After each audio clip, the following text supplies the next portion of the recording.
आज के इस वीडियो में आप सभी का स्वागत है। आज हम बात करेंगे भक्ति काल की। ठीक है, हिंदी साहित्य के भक्ति काल की। जो भक्ति काल की कालावधि है वो है सन 1318 ईस्वी से 1643 ईस्वी तक। ठीक है, और ये जो आचार्य रामचंद्र जी ने काल निर्धारण किया है उसके अनुसार है। ठीक है, और हिंदी साहित्य के भक्ति काल को स्वर्ण काल के नाम से भी जाना जाता है। जैसे कि यदि आपसे पूछा जाए कि स्वर्ण काल किस काल को कहते हैं, तो ये भक्ति काल को कहते हैं, या फिर भक्ति काल को अन्य किस नाम से जाना जाता है तो वो स्वर्ण काल है। ठीक है, इस काल में जो संत कवि हुए हैं उन्होंने अपनी भक्ति रूपी पावन पुनीत गंगा से सिंचित किया है इस काल को।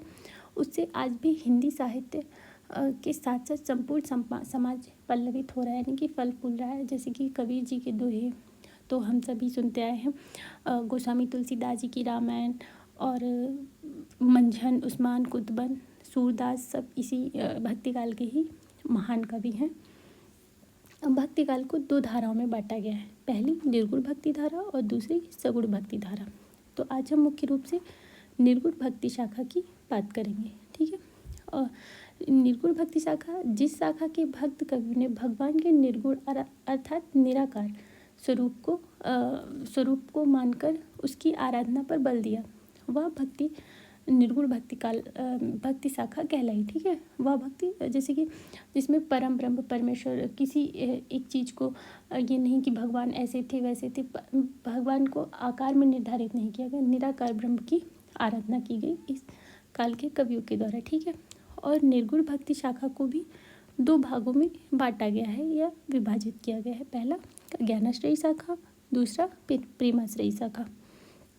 तो ज्ञानाश्रयी शाखा जो है, इस शाखा के जो भक्त कवि थे उन्होंने ज्ञान और प्रेम को आधार मानकर ईश्वर की उपासना की। और निर्गुण भक्ति शाखा से संबंधित जो भक्त कवि थे उन्होंने सहज और साधनापूर्ण जीवन पद्धति के निर्देश दिए।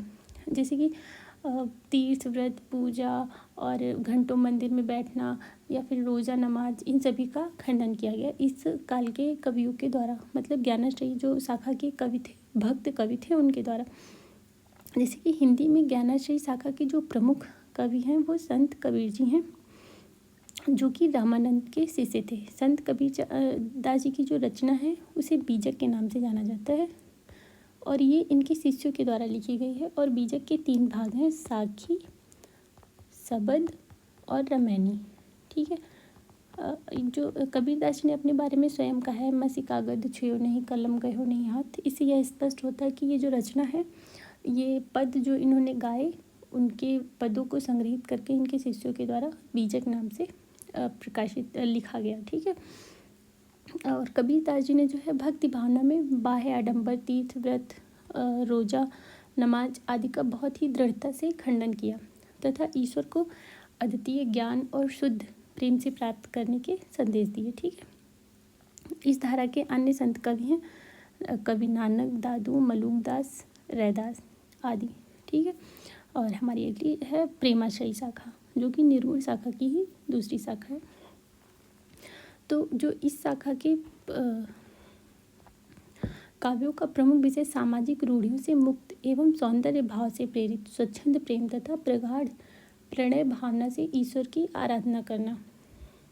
मतलब कि और इसके लिए जो नायक है वो अनेक संकटों का जो भी उसके सामने विपरीत परिस्थितियां, उन सभी का सामना करने के लिए सदैव तत्पर रहता है या साहस रखता था। ठीक है, परंपरागत प्रेम से हटकर स्वच्छंद प्रेम की पवित्रता की स्थापना भी इन काव्यों की प्रमुख उपलब्धि है। ठीक है, इस काल के जो काव्य में रस, अलंकार आदि काव्यांगों का भी प्रौढ़ रूप मिलता है। और इस शाखा के जो प्रमुख कवि हैं उसमें है जायसी, मंझन, कुतुबन आदि। जायसी की रचना है पद्मावत। ठीक है, पद्मावत।